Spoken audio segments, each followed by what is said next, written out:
Fred Hampton, Chairman of Illinois Panther Party.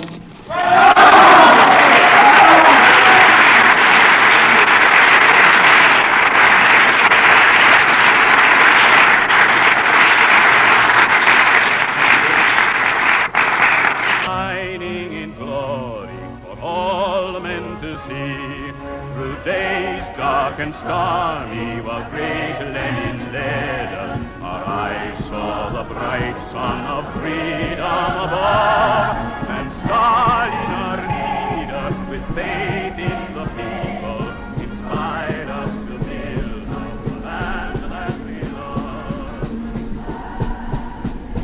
love. Howdy, y'all, and welcome back to the Cool Zone. What you just heard was a recording from a speech given by Fred Hampton, one-time head of a group of Black Panthers here in America. The Black Panther Party were essentially, in some regards, Marxist-Leninist vanguard party for black liberation here in the States that existed for quite a long time in our history. They were perhaps one of the first truly proletarian movements within the 20th century to try to bring about with armed power a better world in this country for the colonized blacks, we who remain very much colonized today. Of course, now they were declared, I believe, terrorists and have since been more or less eradicated. And those who have replaced them are they disallow and disavow so-called race mixing. They will throw out people for interacting too heavily with non-blacks. But the dream, right? That dream of the socialist, of a black socialist future in America actually starts much earlier than many people would believe.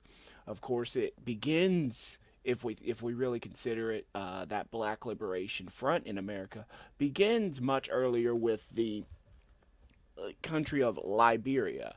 Now, Liberia exists thanks mostly to the Society for the Colonization of Free People of Color of America, commonly known as the American Colonization Society. They created a colony, a small country, in a settlement known as Liberia, on the West African coast, kind of on the bottom tip, next to the Ivory Coast, and south of Guinea. Of course, its capital is Monrovia, named, funnily enough, after President Monroe of America. And that country became free on July 26th, 1847. So for approximately, 19 years, it was a colony of America. And of course, that influenced a lot of American thought, or at least African American thought, on the national question. Now, as for how much we are able to delineate for ourselves today, as a very much colonized people in essentially what is an apartheid state, at least in the South where we make up most of the majority, who knows? But I do enjoy those early Black Panthers, and I do enjoy hearing them speak. That is not the main topic of discussion today, although I have plans for it to be in the future. Our main topic of discussion today, here on the Cool Zone, is, of course, as always, current events. In recent American events, Chief Justice John Roberts of the American Supreme Court was hospitalized after injuring his head in a fall.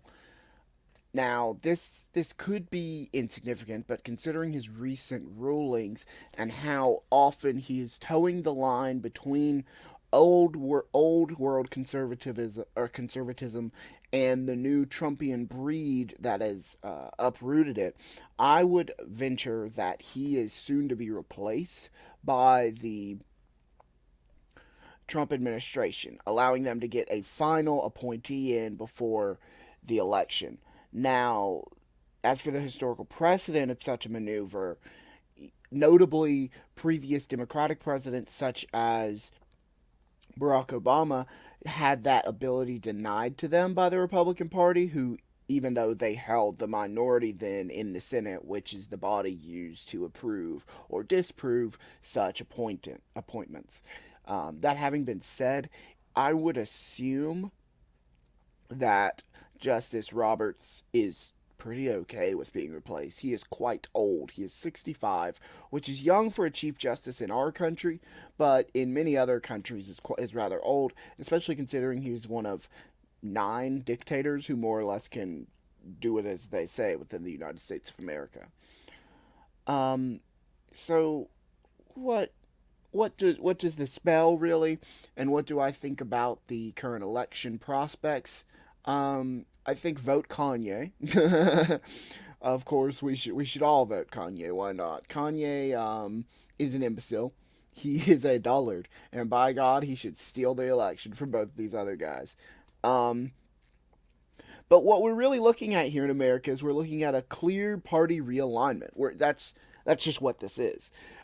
Famously, history ended when Fukuyama declared it did, as neoliberalism rose and had more or less frozen world politics some 30 odd years ago.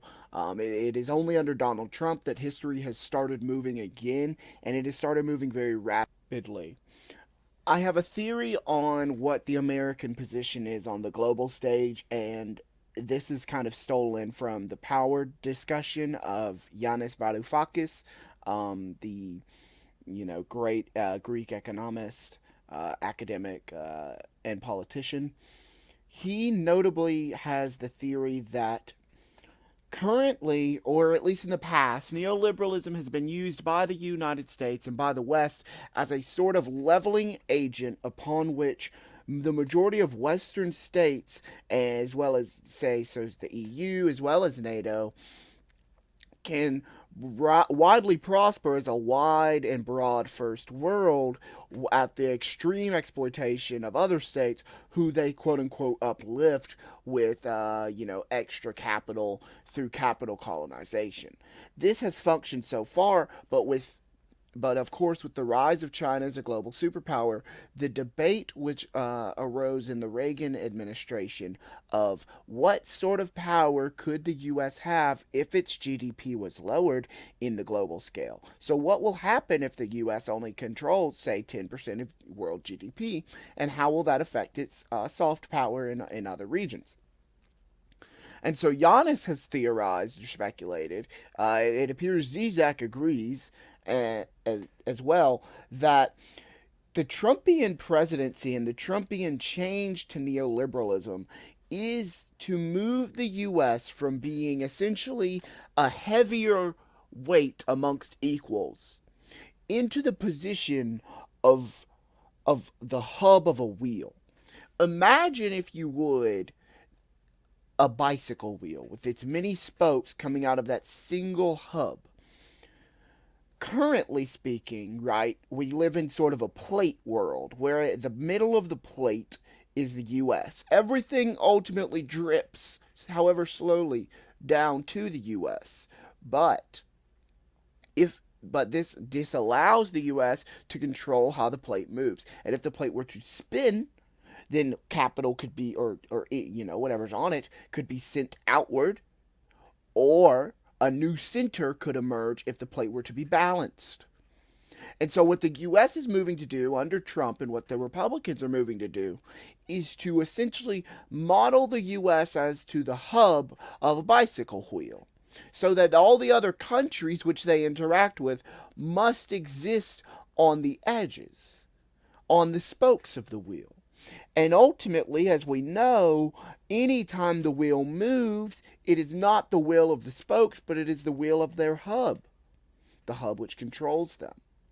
And so, as we look at modern U.S. foreign policy, and we look at Donald Trump leaving these many organizations, the WHO, the Paris Climate Accords, NAFTA, etc. What he's actually doing here is trying to position the U.S. GDP in such a way that even though it is no longer a majority GDP shareholder in some 30, 40, 50 years, its capitalist class remains the most international of the bourgeois, and this can be done by establishing within the U.S. the most global market, and this can be done by ensuring that any U.S. prosperity within its own marketplace cannot be sent outwards easily. Now, why would they do that? Because the Republican Party is shifting ideologies. Of course, when I was born in 2002, we saw that the Republican Party of then was considered a constitutionalist party. Their obsessions lay in the very wording and directions of the American Constitution, which is a negative constitution based in some ways off of the French one, and in other ways off of that of other early republics, though the Americans would like you to believe that they were the Second Republic. Now, within our Constitution, there exists, slavery is still very much legal. We have very little actual suffrage. We have very low voter registration, and all these things worked for Republicans then as a soft power.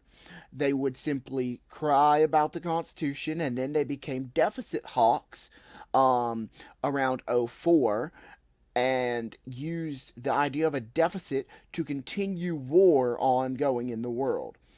If we wanted to really pin in on what happened here and what has caused the modern Republican Party to shift so far reactionary, then it would be that it would essentially be 9/11, which they probably caused themselves. Which, I mean, the CIA trained the people who did 9/11, so do with that information as you will. So what we see is, following 9/11, the United States calls for war, and the United States becomes, for the first time in a very long time, quote-unquote, unified around a single policy position. That policy position being kill all Muslims. And so as they moved to do so, and as they moved to bring this horrific murder to the world on a global stage, what the U.S. had to tackle was the fact that their economy became increasingly tied to that exploitation, to that war. You see, the U.S. has always been a soft power state. It's been an aircraft carrier state. It exists as a police force for the world. However, it no longer needs to do these things because now capital has reached the point where it itself dictates the actions taken by not only the first world, but also by the third world's countries. And so as these countries are increasingly self-exploitative just to gain enough capital to continue to survive, we're seeing that the power dynamic is shifting. So in around 2004, of course, United States, therefore global markets, shifted. You see, capitalism before around 2004, neoliberalism before around 2004, relied on a profit margin. It was the idea that you, of course, make a firm. The firm makes money by buying other firms and selling more things. However, now everything is debt-driven. The most power a firm holds and the only value a firm holds is in how much credit it can take out and how many debts it can accrue before going under.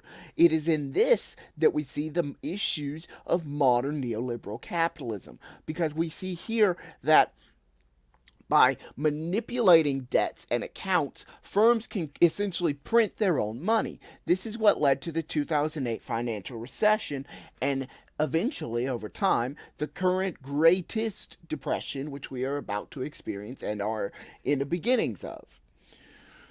So what leads to this? What causes this, and what does this have to do with the Republican Party realignment? Well, in around 2008, we see the rise of an old world neoliberal candidate in Barack Hussein Obama, who rises to American prominence and becomes the first African American president of this country, more or less on a ticket that would have been, considered, I suppose, socially liberal. However, once he entered into the office of presidency, the recession began. And so he became quite rapidly what we would consider a market conservative, which we should have predicted, considering he was, of course, a law professor at the U Chicago for years before. He literally studied at the place where the Chicago boys are from. And we know what the Chicago boys think, and Milton Friedman think of politics and capital. And so we see this change and this shift in power dynamics and in power structures under him. We see that this debt becomes the new fiscal backing to capital and fiscal backing to firms. And so, what is this doing now? How do the Republicans play into this? Well, I will tell you. The Republicans have shifted for more and more reactionary, yes, but they have also become rather quite populist. You see, aesthetically, the Republican Party was always a populist party. Aesthetically, the Republican Party was always there to represent the white males in the society, whether they be rich nor poor. However, in function, under the Nixon plan, which has always gone forward, the Republican Party's stance has essentially been to screw over the proletariat white in exchange for greater societal privileges. They would lose their capital to greater taxes and lower pay so that the bourgeois whites could succeed more and more heavily, widening the racial divide and the class divide and extending the apartheid state and extending the police state, which suppressed the other races, which created them as lower classes within the dynamics.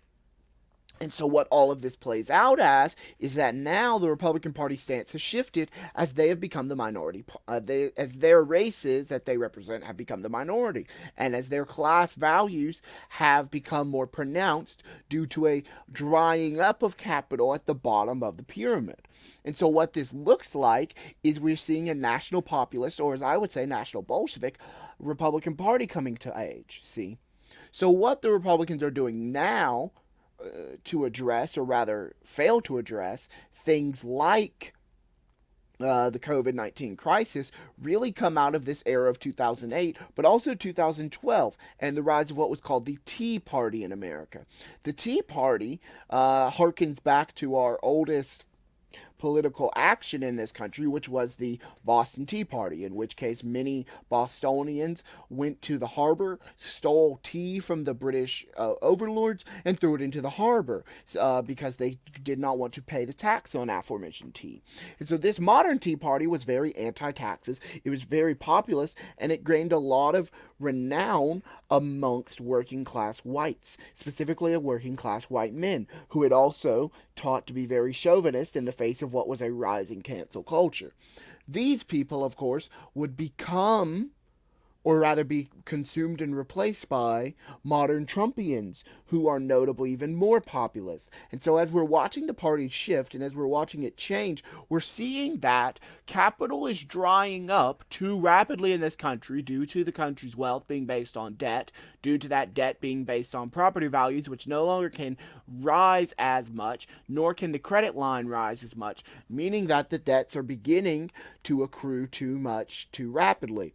And in doing so, the entire dynamic upon which the currency is built now has been shifted. And in doing so, it has been weakened. And in doing so, its trade value has weakened. And in doing so, of course, the values of living in the imperial core, the cheap TVs, the phones, the excess, all must go. So what are the Republicans doing now? They're creating a false crisis. And in creating this false crisis, they're going to single-handedly drive the Democratic Party into a more and more reactionary stance. And how are they doing that? They're mismanaging COVID-19 first and foremost. They're going to intentionally, mind you, fail to test. They're going to intentionally, mind you, open things up too soon to force infection rates higher. And as those infection rates rise, the people are going to become more reactionary toward them. They're going to push for a different party to come into power in the most recent elections to them. That being the presidential election of 2020. So, as these spheres have come into frame and are beginning their confluence, you see, the Republican Party now only has to mismanage the situation so that the next person to come into office inherits the worst possible situation. if that is Joseph Robinette Biden, which it likely will be, he will mismanage it himself, except it will be accidental, and it will be because the situation of the American state is actually infinitely worse than anyone would report on, than any propaganda factory would produce. Because you see, the pandemic is unreported. Because you see things like schools, things like daycares, things that are necessary to lower unemployment are not open due to there being a pandemic, which neoliberalism has no way to deal with because it cannot be factored into the profit motive. And so you see, the issue has become, here in this country, that there is no longer a socialist party. There is no longer a party for the people. Not that there really ever was a major one, at least not since World War II, at least not since the Cold War, at least not since McCarthy. And so what are we looking at now? We are looking at a change in global trade that will mean that when this Democratic Party comes to power, they will have to do so on the cause of austerity and on the cause of strict constitutionalism, which is exactly what the Republicans were doing in the 2000s. And so, as they force this onto the Democrats will be unable to react properly and unable to solve the problems, meaning that in the next election, the midterms in 2022, where many state houses come up for election, where many state congresses come up for election, where many Senate seats and many congressional seats come up for election, the Republicans will win because they are populists.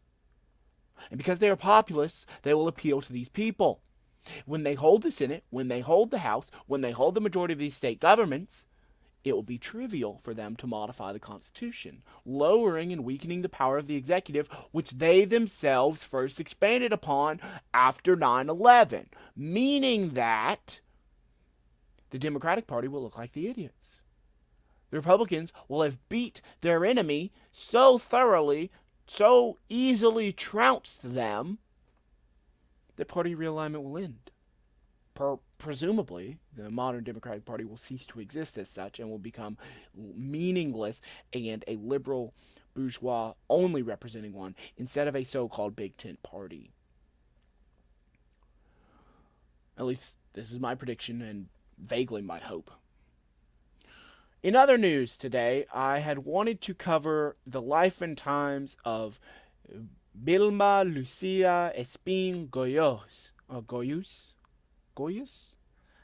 Vilma Espín, who was notably the wife of Raúl Castro. I quite like Vilma. She's very fun. She was a Cuban revolutionary, a radical feminist, and a chemical engineer who supplied and organized the 26th of July movement as a spy. She worked for the Cuban government from the conclusion of the revolution to her death. And she actually helped found the Federation of Cuban Women, the Federación de Mujeres Cubanas, or the FMC, which she established in 1960, and which she headed until her death in 2007. The FMC, notably, worked hard on the Cuban literacy campaign, which is one of the greatest successes of socialism ever. Between April 1961 and December 22nd, 1961, Cuba's literacy rate rose from less than 70% to almost, and now currently, 100%. That rapidly. This was done mainly because Fidel Castro and Che Guevara saw that it was necessary to teach the illiterate guajiros, the peasants, how to read and write. Because these people notably could not. And when Che Guevara, who we will cover later, some other time, was a revolutionary, and when he was going around performing these revolutions, when he was going around as part of all of these things, he saw that these guajiros could not read the theory. They could not read the Marxist theory. They could not read the writings of Lenin. They could not see the contradictions of capitalism clearly. They could not see how to improve themselves, and they knew And he knew that literacy was the answer. Literacy is always the answer. And so, Che calls on Fidel, and Fidel calls on Raul, and Raul calls on Vilma. And together they create this campaign. They send hundreds and hundreds of school children and women into the countrysides to go teach these peasants to read, these peasants to write. They give them the writings of Marx and Lenin and Mao and Che to study, to learn the revolutionary tactics, to learn what was theirs by right of being born into the proletariat. 707,212 adults were taught to read and write in that time. Which is beautiful. Absolutely fucking beautiful. This also helped solve the Cuban brain drain crisis. During the years of the revolution, the protracted war which made up it, many of the skilled workers fled.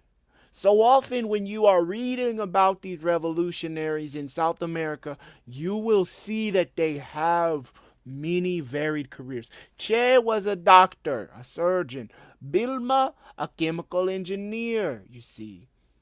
But they served so many other jobs because they had to take up these positions because the West, the imperialists, had stolen away their skilled laborers in these countries. Stolen them from the people.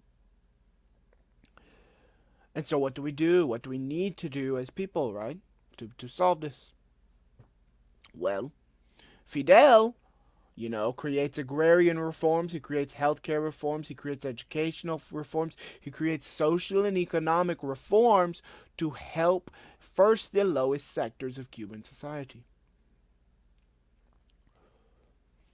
And so what we see is, right, going out into these people, going out into these places, we see that there was an implementation of the Year of Education. Now, since then, the Federation of Cuban Women has gone on to do many other things. They bring their goals are to bring women out of the home and into the economy, to reorganize peasant households that keep women in subservient positions, to develop communal services to alleviate domestic work and childcare, to provide equal opportunities for women, to mobilize women into political work and government administration, to provide adequate working conditions to satisfy the particular needs of the female and the moral and spiritual needs of women as mothers. In 1975, the FMC was behind the family code, which made it illegal for men to beat their wives all the time, which made it illegal for men to deny their own place in the household of doing chores, of helping out the working woman. This helped women gain more employment in Cuba per capita than in America. You see, it is the Federation of Cuban Women, it is Vilma Espin, right, who shows us the framework, the necessary framework, necessary shape that other socialist democracies have to follow in order to bring about social change within their own societies without involving the national bourgeoisie. Because obviously, of course, if we read Marx, if we understand the historical materialism, we would know that often, in order to enact change in a society, first there is the bourgeois revolution and then there is the proletarian many years later. But she had to skip that. There could be no bourgeois revolution in Cuba. There had to be that initial proletarian one under the pre-existing proletariats. She brought about that. You see. Vilma, in 1977, was given the International Lenin Peace Prize for her work to strengthen peace amongst peoples. In the Cuban Revolution, she opposed Batista, and her ability to speak both Spanish and English allowed her to become a representative on an international scale. She actually met with the CIA Inspector General in 57. And in fact, her father was an executive at the Bacardi Corporation. The Bacardi Corporation being notable for making very good liquor. Bacardi White Rum. Delicious, delicious capitalist firewater. Vilma then served on the Central Committee of the Communist Party of Cuba from 1965 to 1989. She was also the chair of the Commission for Social Prevention from 67 to 71, director of Industrial Development in the Ministry of Food in 69, president of the Institute of Child Care in 71. Name an Institute of Child Care in America. Name one in the West. There isn't. It doesn't exist. Because the Cubans realized, our South American socialist comrades realized, those who are so often overlooked, they realized that you have to have that key point of childcare. You have to have that key point of the arts. You have to have that key point in society for it to advance of morality, which capital lacks, of course. Espin was, right, functionally Cuba's first lady for 45 years because she was sister-in-law of Fidel, who was divorced when he came to power. She officially became First Lady in 06 because her husband became president. She led the Cuban delegation to the Congress of the International Federation of Democratic Women in September of 59. She also headed Cuban delegations to subsequent conferences on women. She died at the age of 77, having been born 7th of April 1930. She died 18th of June 07 in Havana. Her funeral was held at the Karl Marx Theater in Havana.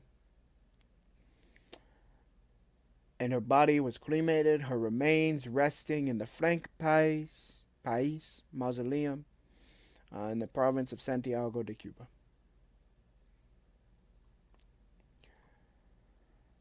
When you go out tomorrow or today into the cool zone of history, into the world in which we live, I want you to do so with the thought and with the reminder that agitation in the political sphere is necessary. That the reactionaries are paper tigers whose only morals in life, whose only drive is the cold wind upon their backs, and that wind being the breath of a history that has always denied them power ultimately. When you go out today, I want you to think to yourself, how can you improve society now? How can you improve society tomorrow? And what is your contribution to the revolution of when? That is all. Thank you for visiting the Cool